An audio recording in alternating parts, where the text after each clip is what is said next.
All right, what's up, everyone? It's Zach, and today I'm here with a very special guest. I am here with my friend Daniel G. Daniel, how are you today? I'm fine. Hi, Zach. Thank you for having me.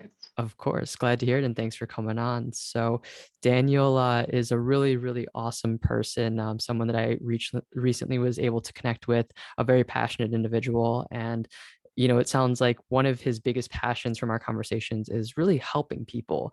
And there are a few different ways that Daniel does that. And that kind of combines other passions of his, but that's a little bit about him and his background. But do you mind kind of telling the listeners about your background, what you do, your passions, all that stuff? Yeah, of course.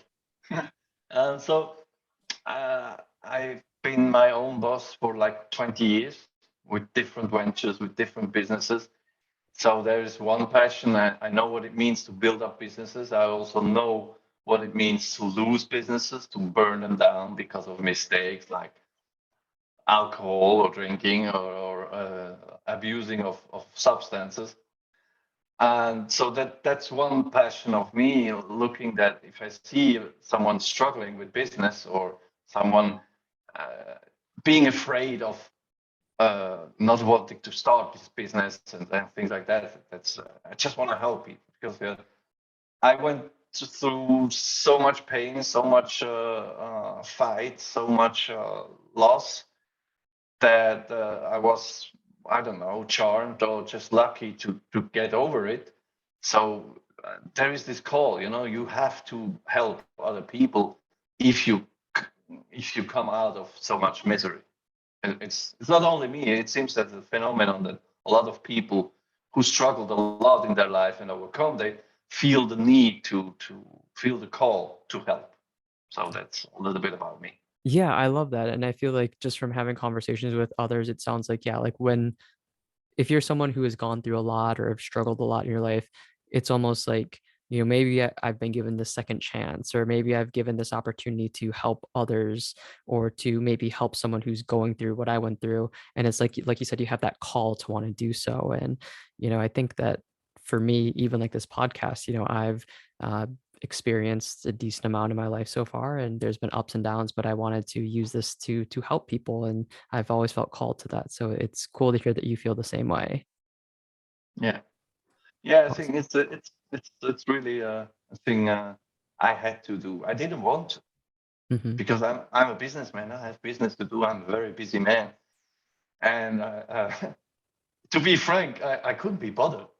But I had this feeling inside me, so I hired a coach basically to tell me, no, don't do it. Stay with your business. And the guy told me, yeah, you have to do it, man. If the universe is calling, there's no choice. You can hire whoever you want. Everybody decent would Hmm. tell you the same, basically. So, yeah, it's kind of. I don't like it because everybody talks about mission. Everybody has a mission these days. My mission is to do that. My mission is to do that. But it really feels like something like that, even though I don't like the term. But Mm. yeah, that's what it is. Okay. Very interesting. And, you know, Daniel, something you mentioned is that, you like to help people who want to do something, like they have a dream or a goal, but they can't get started, or there's that obstacle of getting started. And, I think that that's a common thing. A lot of people, come up with this great idea, or they're like, oh, I really want to do this or that, but not many people actually start or actually do what they say they're doing. Why is that something that so many people struggle with, do you think? I think there's different aspects of it. First of all, it's the fear of failure because in society still in America it's a bit better actually, but in Europe, if you fail, you're doomed. Mm, Like if you tell somebody in Europe that your business has failed, everybody's like, "Oh my God, that's so awful! How do you manage it and how you get over it? Oh, you're looking for a job now, right? You don't do any business anymore. You had your lessons." And in America, in the States, it's different. They say, "Oh, you failed. What did you learn? What's your next venture?" mm, So, but I think failure is still something looked at very bad as a very bad thing, yeah. although it's just feedback from life. you didn't do it right, so do it again and do it differently. And this time you perhaps will succeed. And if you fail again, then you do it again. I mean, there's nothing bad in failure, but this is one aspect. And the other aspect is we're often surrounded by people who themselves are so afraid of even having the imagination of change or to take a risk that they do everything to keep you in their place. So you won't take the risk. Because if you do and if you succeed, they have proved that they are miserable and then they do nothing at all. So these are two aspects. And then, I mean, a low self-esteem also doesn't really help. But self-esteem doesn't come from doing nothing. Self-esteem comes from failing, comes from stand up and doing things. And it's I mean, look at the big entrepreneurs or the big inventors on this planet. Did you know that what was his name? Just kidding. The inventor of the light bulb, Edison. Yeah, Edison. Yep. It was He did 10,000 failures. Wow. Before that one crappy light bulb actually worked. Yeah. 10,000 times. I mean, and Elon Musk, I think his 5 or 6 first rocket starts, well, were miserable failures. Yeah. And you can ask every famous entrepreneur or every famous person, they all have huge failures. And I like a quote, I don't know from whom it is, but I really love that. The difference between a loser and a winner is a loser fails and a winner fails until he succeeds. So that's in one sense, that's what it is all about. Yeah. Yeah, I love that. And I failed so much. Yeah.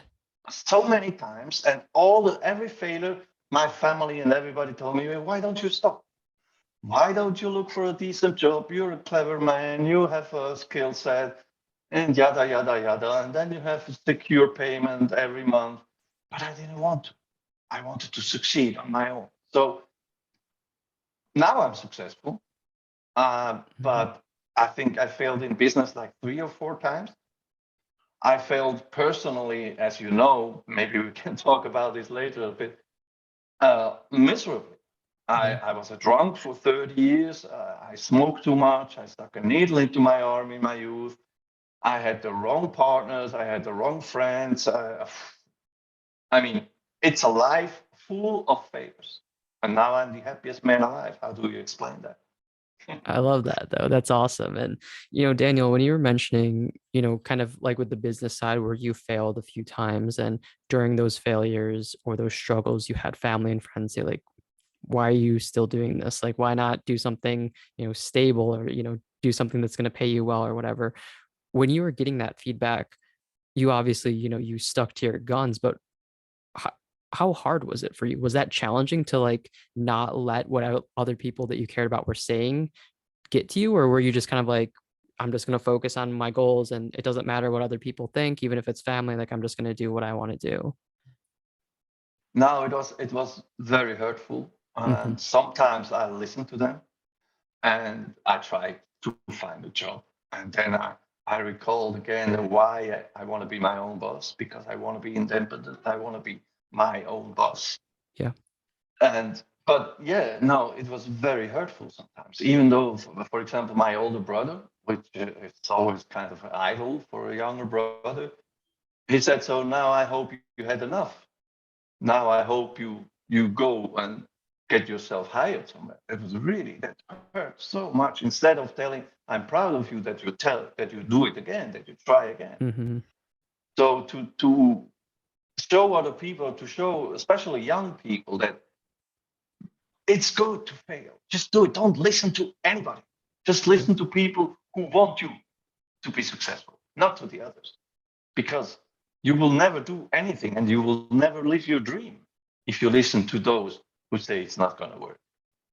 Stick to your thing and don't do anything else. Never try something new. I mean, the world would not be what it is today if we never tried something new, right? Right. That's why I see so many young people that have so great ideas, and they've been told by parents, friends, teachers, priests, whatnot, kind of people, oh, don't do it. Oh, it's dangerous. What if you fail? And I'm like, oh man, that's why you don't do it. Great idea, just do it. So that's one of my passions.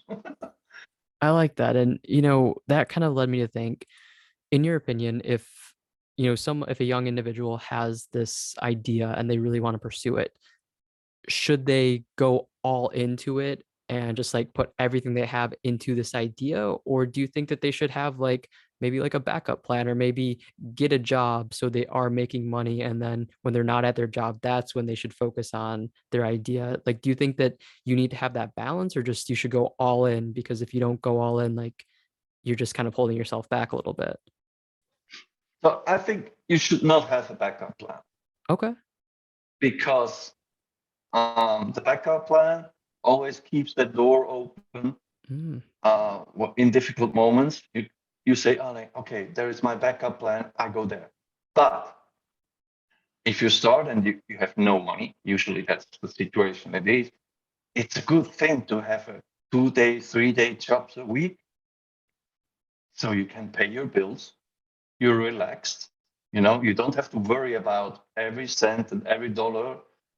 You can focus on your mission, you can focus on what you want to do without having to struggle with your rent, with your mortgage, with your car, with putting gasoline in it, especially this time. It's yeah. freaking expensive, right? So Yeah. this shouldn't be your focus. Your focus should be what you want to achieve. So I have a friend, he is a videographer. He's going steep. A very young man, and he was employee, very unhappy. But his passion was always doing videos.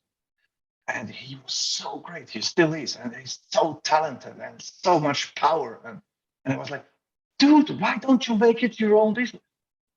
Oh, I'm afraid, what, I cannot pay the bills. Switzerland is quite expensive to live in, Okay. you know. So you need quite high you have quite high fixed costs. Okay. It's a good country to live in, but you pay the price. Um, so he kept his job as long as possible, and on one side he built up his business. So he called in sick every once in a while to do a job as a videographer. I don't recommend this, but he did it. Or he put together all his free hours, all his over hours, everything to do a job. So slowly but surely he built that up, and then one day he went to his boss and said, "Hey, I'm off. See you." The boss was like, "What? Well, why are you going?" "Oh, I have my own business." And now he has his own business. But there are other kinds of people like me. I'm always doing all in, Yeah. but this can be very dangerous. So I personally don't recommend it. Go all in with your idea, with your focus, with your dream. Don't let anybody talk you out of it. Anybody, nobody. But the financial part, if you have a job that you can keep for 2 or 3 days a week, do it. Because again, it keeps your energy away of struggling with money, and it keeps you Mm, focused on your idea. That's okay. what I would do. Yeah. If I had to do it again, that's what I would do. Gotcha. I think that makes a lot of sense. And definitely, I think it just, I think that's a good kind of like plan, I guess, to follow. But kind of like you said, it depends on the person too, right? Like maybe someone is exactly like you, Daniel, and they're like, no, I'm going all in. Like, who cares? I'm going all in. And there's nothing wrong with that. And that worked for you and it's worked for other people. So I think it just depends on the person. Um, you mentioned that kind of to get to the point that you're at, you failed, a few times professionally with your business and stuff. At this point now in your career and with your businesses, are you still failing? Like, do you ever have like moments of failure, or are you kind of like, well, I failed years ago and now I've kind of mastered it. I know what I'm doing and it's not really a thing anymore. No, you fail all the time. Okay. Life is full of failure, but it's only a bad thing if you look at it as a bad thing. Okay. There is this now I put it down, but I had it for a long time. I had to learn this too. Um, a coach of mine told me that failure is only feedback. Okay. Think about this. Yeah. That's amazing. If you can look at failure as a feedback, how great is that? So you try to do new things and you don't try to fail, basically, but you try to do things. And if you fail, fine. What went wrong? Oh, that was a mistake. Ooh, this wording in that email was not good. I have to do it different. Let me put an example. Before, uh, I had 3,000 addresses of podcasters like you are, Okay. and I wrote them mails every week. Like, I don't know, 20, 25,000 mails, you Okay. know, and I had like 2 interviews. I failed miserably. I sucked at writing emails. And then again, I had to learn, and I had a wonderful coach for that, a business coach. He said, yeah, that's the best thing that can happen, that you fail, that you suck at writing email. And I said, why is that a good thing? He said, now you can learn how to do it better. And with that email you got, and why we're sitting here now, I think I got 4 or 5 other podcast interviews out of 500 emails. You Okay. see the difference, 25,000 to 505. Yeah. And if I haven't gone through that sucking, that struggle, and that, oh, I don't want to write emails anymore. I don't do it anymore. Yes, you do it again and again and again. If that process wasn't there, we wouldn't be sitting here now talking Right. about failures. So I'd say embrace the failure. And I fail every day. I had a phone call with a very important, I'm importing some soil stabilization product into the country, and there is no market for it. So I have to create a market for it, which I now know is a very difficult task. I didn't know before, but I know. So I had that phone call with a very important CEO of a big construction firm, very important, big lead, and I failed miserably. I was hanging up and I was like, oh, dude, this guy must think of you. You're the worst salesman ever. Do you even know what you're doing here? Yeah. So, and then it's always the ego, like, oh, you're not good. And so you have to get past the ego. And the next day I called him back. And I was like, sir, I know yesterday I really sucked at our phone call, didn't I? And he was laughing. And I said, yeah, you did. But now you're calling back and you admit having failed. So how about we try that again? So I pitched again. And then I was sitting at his table and we were discussing business. So you see, because everybody is failing and everybody knows what it means to fail. If you admit your failure and if you stand to your failure, other people will be so grateful that you show them, hey, so I failed at that phone call. So what? I call him again and again and again and again. 25,000 emails if Yeah. necessary to get my voice out, to get my message out, to get my product on the market, whatever. Again and again and again until you succeed. So 10,000 times until that freaking light bulb works. right. And I love that. I think that that's so important. And that's kind of like the mentality that I've always had. Like you just have to keep going. You have to keep trying. Yeah, you're gonna fail. You're gonna make mistakes, and just admit it, learn from it, take that feedback, and go with it, and keep going. But to anyone listening, Daniel, my question for you is like, with the emails you sent, like, I mean, how do you stay motivated? Like you send out so many and you get a few responses. Even like you said, you just sent 500 and you got 5, which I think that's good to me. Like 5 out of 500 is good. But someone listening might be like, you did all that for only 5? Like, why do you want to keep going? Like, so what keeps you motivated for things like that? If there is one man, one woman struggling out there, either with alcohol, either with his partner, with the job, with failure, with whatever I can help with, one person. And if that one person decides to reach out, and if I can help that one person to have a better life, How many emails is that worth? You tell me. 25,000, 25 million? I don't give a damn. If I have to write 30 million emails, I'll do it. Yeah. You know, there was a time I was very close to give up Okay. my mission, to just go back to business and, oh, everybody should help themselves. I help myself too. I don't care what they do. I don't care what the whole planet does. It's none of my business. Can't be bothered. So again, my business coach, Scott Anthony, by the way, Australian guy, very nice guy. Reach out to him if you need help. Good guy. Awesome. He told me, so then you give up. Okay, fine. So we're done here. And I was like, okay, yeah, okay. And he said, okay, but last thing I ask you, make me a little video testimonial and tell me what you learned. So I was sitting in the woods, I was doing the videos, and he asked me, and look back what you did until that moment. So I was thinking, and all the failures I had, and how I am today, wonderful life, happy businessman, happy partner, everything is fine. And I got very humble, you know. Mm-hmm. And I recorded that video, and apparently he, wise guy, showed that video to a young lady in Australia who was struggling.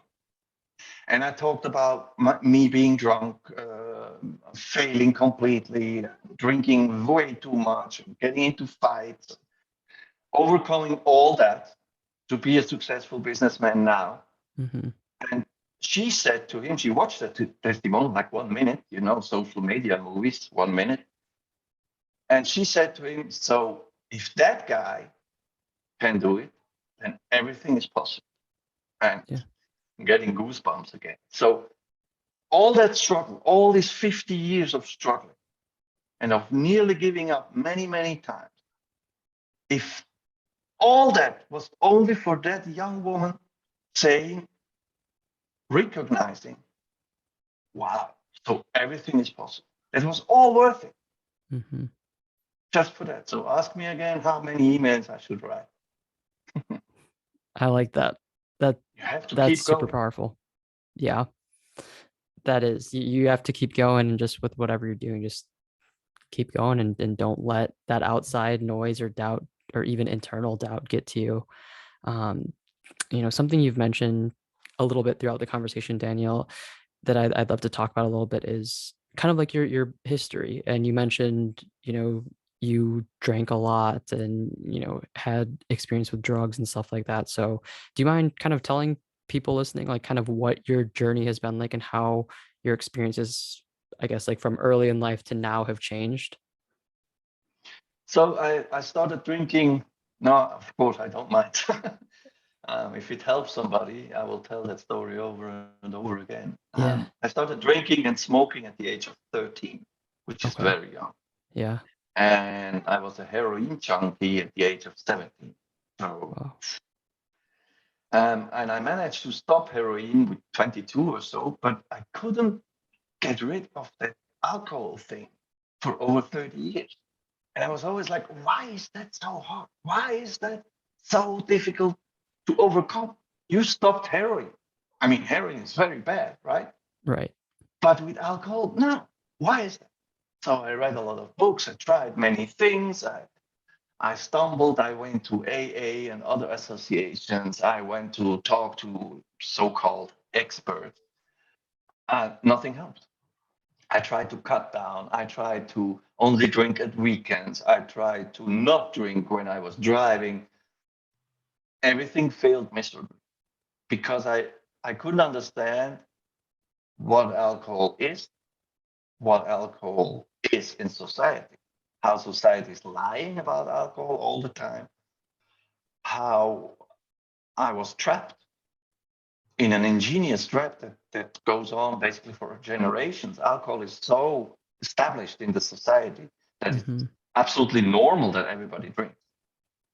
And then I found some books and I put together a method from these books, and then actually it worked because I understood I didn't try with willpower or just to stay away, but I changed my mindset regarding alcohol.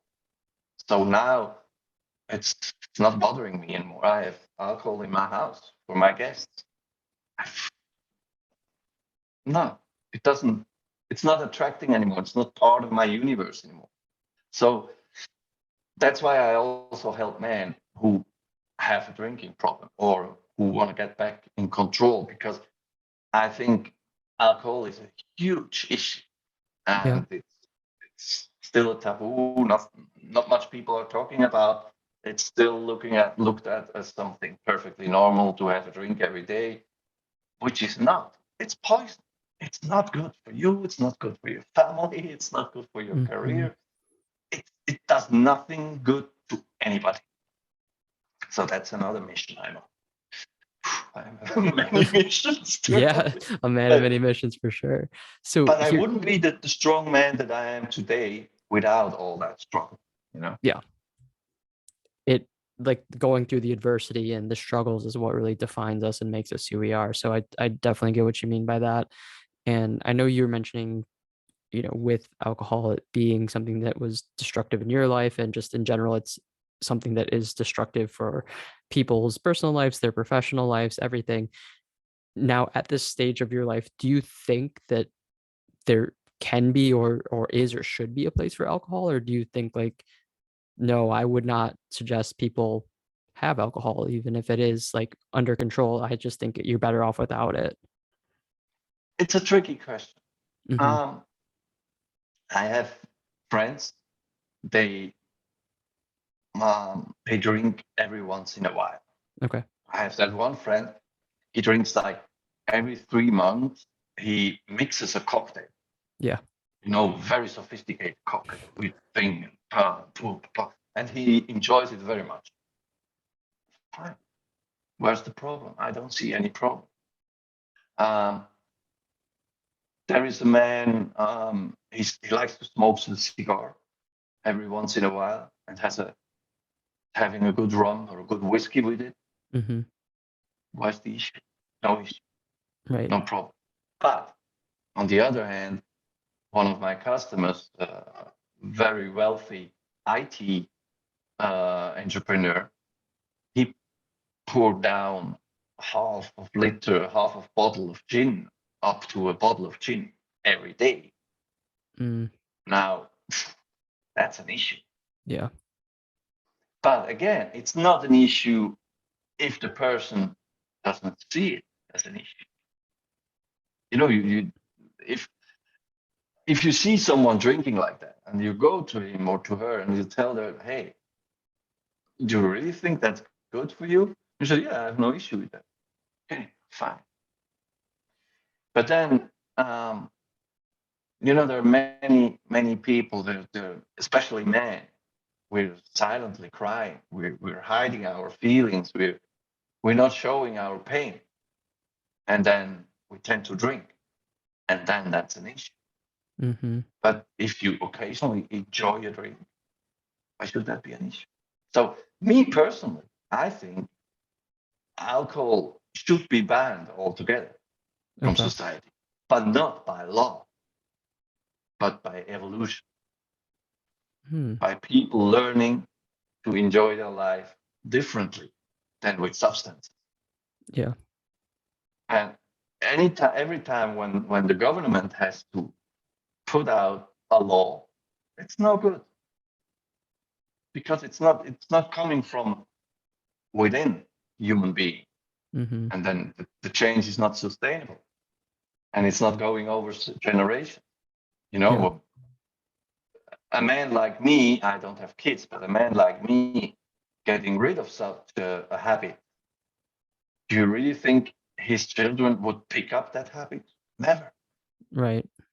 Because his energy, he doesn't even need to teach them, but his energy tells everything because Yeah. he has evolved.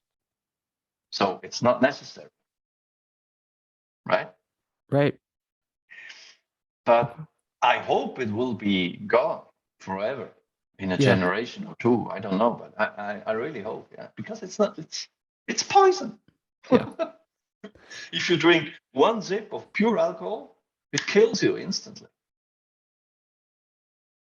Yeah. So And I am a bit interested to ask, so, you know, if I'm sure you're probably aware, like here in the States, alcohol is pretty big for younger individuals. So like in college, like, there's a lot of college drinking, and, high school teenagers are kind of getting exposed to alcohol and drinking, and, maybe binge drinking or just drinking obsessive amounts.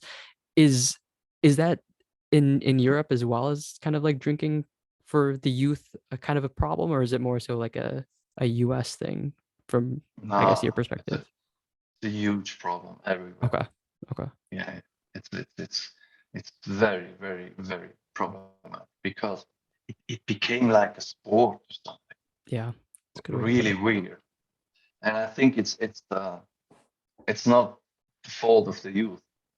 I think it's society that doesn't really give them perspective. Mm-hmm. They have to function like a robot. They have to do their job. They have to learn things. They have to go to college. They have to do this, do that, do that. And they don't see any life. They don't see any love. They don't see any happiness. I mean, if my father is not happy with the job he's doing and he's coming home, pouring himself a drink every evening, what kind of idol is that? Yeah. Do I want to have this kind of life? No, I don't. But and then I grow up as a teenager and I see, oh, the exact same life is waiting for me too. Mm-hmm. What the hell? So to forget about it temporarily, what you do, you binge drink. Or and if everybody else in the group is doing it, peer pressure, and then you do it. But they're not to blame. And society again is blaming the youth. Oh, blah blah blah. But it's our fault. We don't give them an example. But fortunately, it's about to change. I mean, you probably noticed it too, that the world is about to change. Yeah. Big changes are going on everywhere. And I hope that we will change for the better. So the youth is having a perspective. Okay. And now, for someone like yourself, you of course help folks who are struggling with drinking. You help them with those struggles. So that's like something that you specifically can do to help people who are struggling. But maybe someone like me, who I'm not you. I don't coach like you do those individuals. Is there anything that I, or someone listening, or just the average person can do to help people who might be struggling with substances of any sort? Difficult. Living the example Okay. is probably the best thing you can do, showing them that you can be happy, that you can laugh, that you can have a lot of fun at parties without drinking. Mm-hmm. That's a good thing. Um, Always being kind and lovely to them. Yep. It's no worse if you shout and if you scold them or whatever. That's it never worked and it will never work. But other than that, unfortunately, I think every individual has to have that moment to see that, oh, maybe I should change something, or maybe I'm going down a road which is not very good for me. Mm-hmm. And then this is the first step, and then the second step is to see, okay, well, probably I need help with this. And this is another big issue in society. We all, especially we men, we always think that we have to solve our problems all on our own. We Right. don't need any help, right? We're men. But this is false thinking. I mean, look at the sports. The biggest sports champions, they all have a bunch of coaches on their side, right? Yeah. And every successful entrepreneur, every successful star, they all have coaches. So, and that's why they are successful because they have coaches. So I think if you see you have an issue and if you see you can't solve it by yourself, just swallow your pride and reach out. And if you can tell that people, listen, I know a guy you can talk to, or listen, how about skipping the last drink? for example, now for drinking people? Or how about writing down your story so you can see where the trigger was that made you start drinking? Or things like that. Yeah. But it's very delicate because if the person doesn't come to you and says to you, hey, Zach, listen, do you know someone who can help? I have a problem here. I need Mhm. help. It's very difficult. Yeah. Very, very. But living the example, being the young man that you are, not struggling with alcohol, being happy, being successful, living by example. This is, I think, the best thing you can do. Okay. And this kind of is making me think of something that is actually kind of like going on in real life. Not to me personally, but just like a quick example. I don't know if you've heard of the individual Caleb von Mager. Does that name ring a bell? He's like a No. bodybuilder or something, like in the fitness space. But he was like a really successful bodybuilder, but he's been struggling with heavy drugs and alcohol, and he's been in a coma for I think like a week or something because of like he jumped out of like a two-story building, like out of a window, and hurt himself and stuff. And the kind of discussion about this individual is, as his friend or as his family, they should have forced him to seek help or forced him to speak to a professional or something like that. I guess like what are your thoughts on just not even this situation specifically, but if we know someone who is struggling, do you think that we should almost make them seek help, or is it something like they need to come to that conclusion on their own? They need to. Okay. You can't do anything. Hmm. If you don't want to be helped, and I come to you, hey, you have to solve that. Hey, Yeah. you have a problem. Hey, you need help. What is your reaction? Probably a little like defensive, like no, I don't, or you're wrong, or Exactly. yeah. Exactly. Because if you don't admit to yourself that you need help, or if you don't want to solve that problem, Hmm. it's a human being is very destructive. If Yeah. they want to, you can destroy yourself. And if you really want to destroy yourself, there's nothing that can be done. There was this young lady texting me on Messenger on Facebook, and yeah, so and so saw some of your posts. Can you help my father? And I say, yeah, what's his problem? He's drinking way too much, and the whole family is suffering. My heart broke instantly. And Yeah. then I had to ask her, but does your father want to be helped? No, he doesn't see having a problem. I'm sorry, I can't help. I mean, how can I force another human being to solve a problem if that human being doesn't even see having a problem or is not ready yet Yeah. to have a problem? Trying to see it and say, okay, wow, that's an issue. I mean, myself, I had to burn down two businesses. I had to almost destroy my long year partnership. I had to crash many cars. I paid many, many fines. And let me tell you, the fines in Switzerland are very high. Okay. I spent thousands and thousands of Swiss francs in fines. I had fights with the police. And would you think any of these car accidents or any of these burned down businesses would make me change? No.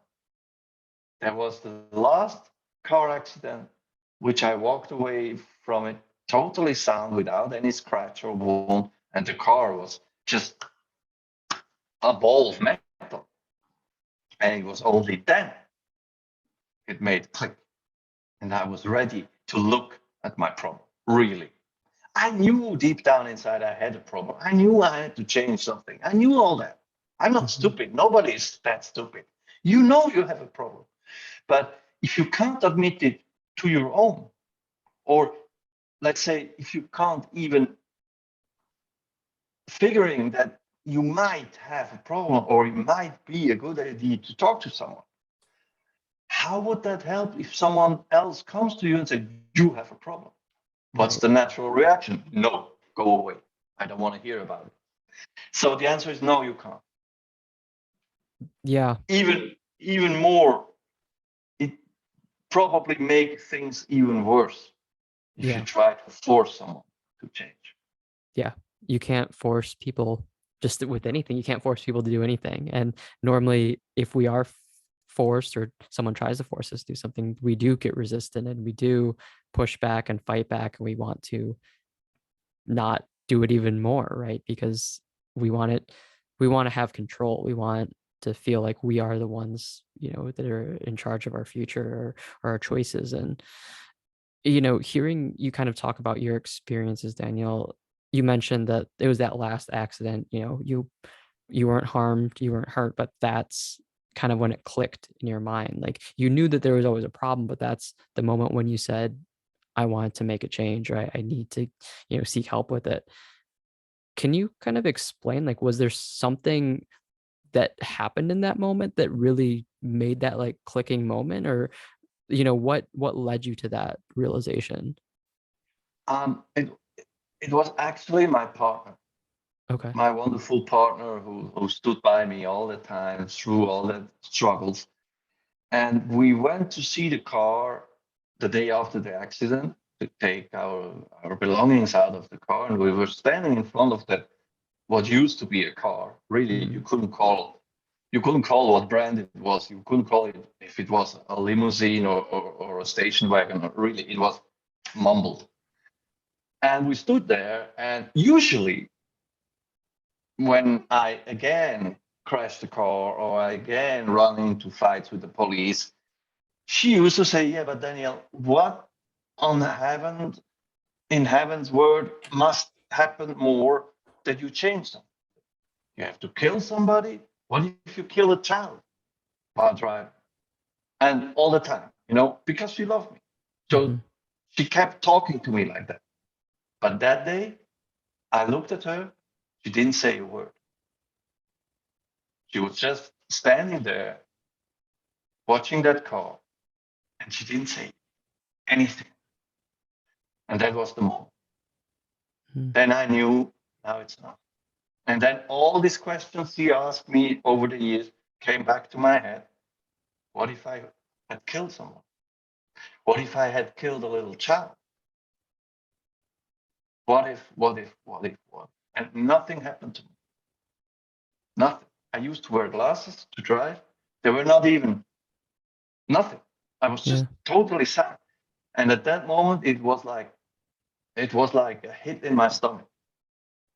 When you get hit in your stomach in a Mhm. fight, it was really like, and then I was done. Wow. That was the moment I was able to look at my problem.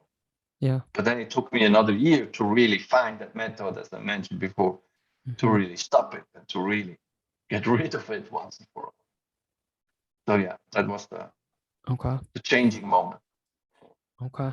And now when you were, I know you mentioned um you're using heroin, to like you're maybe 22 years old and stuff, but like maybe during that time or after when it was just the alcohol, basically just like when you're going through those struggles and had those problems, do you ever think like Daniel from then could see yourself now, like being happy and successful and loving life? Like, could you ever envision that? Or like, do you just sit here and you're like, wow, I'm surprised I'm even alive or I'm even this happy? Like, do you ever kind of have those feelings?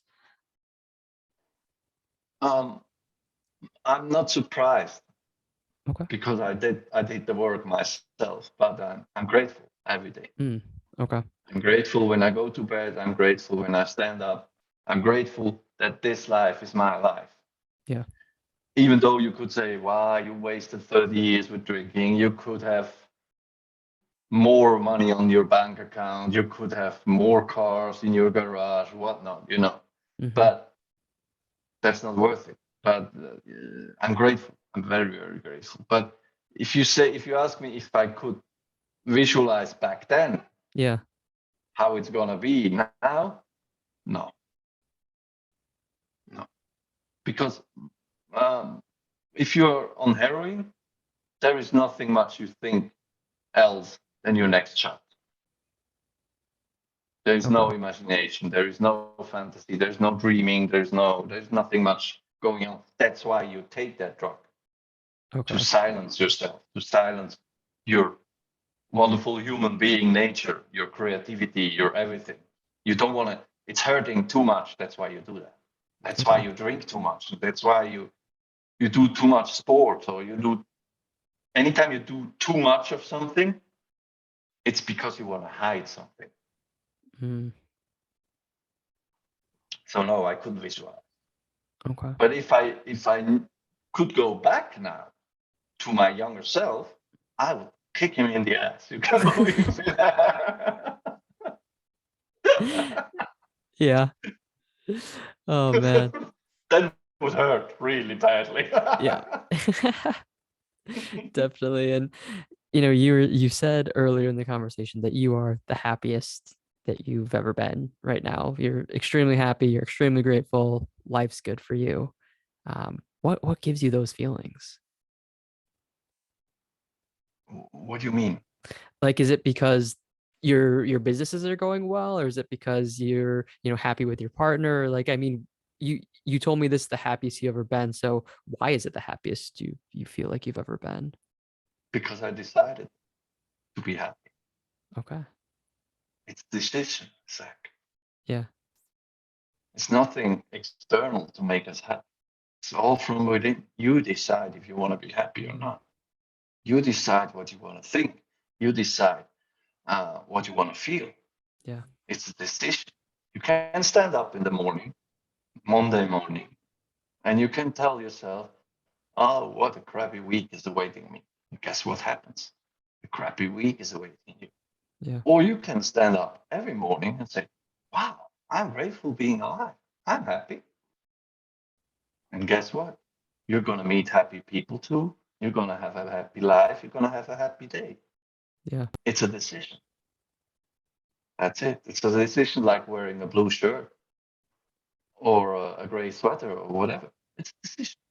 But we've been told for so long now that it must be something external. Yeah. You must have a big car. You must have this. You must have this and be this and have this in order to be happy.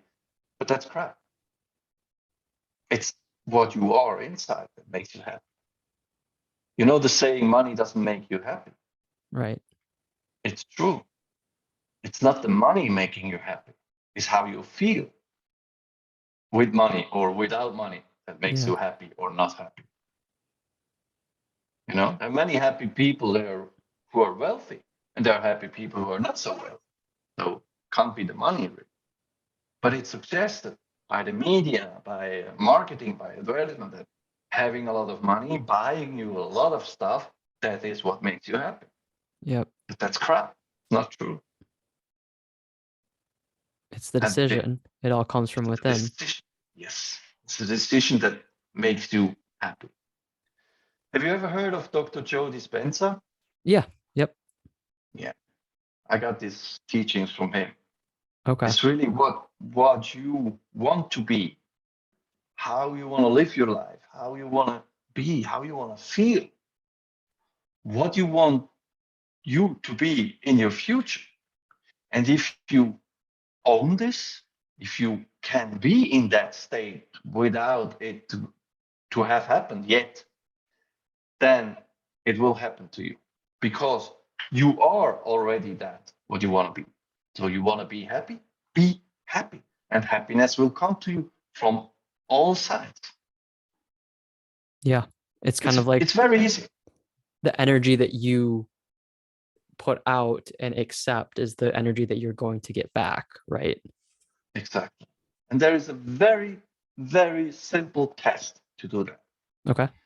Um, Tomorrow, when you commute by public transport, for example, or by foot or so, you just smile, Okay. but a real, a genuine, Yeah. authentic smile, because you Okay. decided before, okay, I'm happy. I'm going to smile today, and it's going to be cool. It's going to be fantastic. It's going to be a wonderful day. Okay. And then the evening, you write down all the happy people you met. And the next day, you do the contrary. Stand up and you scold yourself, you scold the whole world, you shout, you swear, and you go out of your house and everything is BS, man. Oh, crap, I don't like anybody. People are stupid, dumb idiots, and I'm the biggest idiots of all. And in the evening, you write down how many happy people you met. And there you have your proof. Yeah. It's how you send out, as you said, your energy, your vibration, your frequency. And it's measurable. You know, there is this frequency uh, table. You can look. Grief is very low, anger is a bit higher, courage, it starts to change, and love is very high, and enlightenment is at the top. It can be measured in hertz. So it's not some esoteric, I don't know what. It's scientific. It has been proven. But some people don't want us to be happy without anything external because they want to sell you happiness. Yeah. But it can't be sold. I mean, I like nice cars too. I like nice smartphones too. I like all that stuff too. I'm a human being in 21st century. Wow, it's cool. Great. Yeah. New laptop. Oh, I like it. But it's not what makes me happy.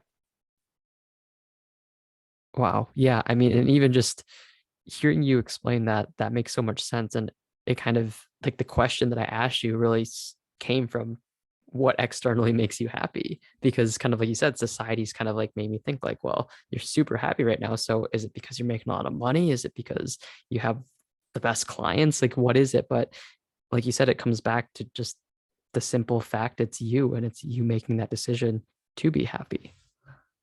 Yeah. You have the best clients because you're happy. Yeah. Not the other way around. Yep. I love that.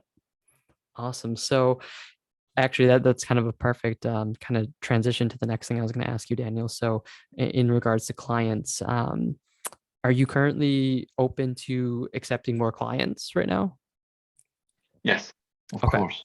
Perfect. And so right now, are you primarily focusing on helping individuals who are struggling with alcohol, or folks who are looking to get started with their ideas, or what kind of clients are you looking to take on at the moment?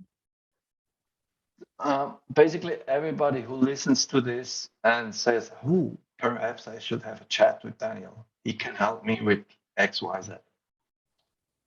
Yeah, I'm specialized in this bit in getting rid of bad habits, like let's call it like that. But I'm helping also business owners who are struggling or who have too much fear of starting their ideas, starting their dream, not necessarily in business, but also life dreams. I mean, if you want to go travel around the world, do it. And if you need a kick in your lower back to get started, I'm your man. Yeah. So no, I have no preference. If you think I can help you, just reach out and we will find out together. Maybe I'm not the right guy, but if I'm not the right guy, I can guide you to other people who may help you. That's for sure. Okay. And Daniel, you mentioned that to anyone listening, if they heard something that you talked about or that I talked about and, think, hey, like Daniel's really cool. I want to see if maybe I can work with him or he can help me. And you said, just reach out. What would be the best way for people to get in touch with you and to connect and reach out? So you can go to danielg.online. Okay. Or if it's related to alcohol and bad habits, you go to quitthebottle.com. Okay. Or you can reach me on Facebook Messenger. You can reach me on LinkedIn Messenger. You can reach me on TikTok. And I will send you all the links, Zach, so you can put them in the description. But basically, that's it. Yeah. Okay.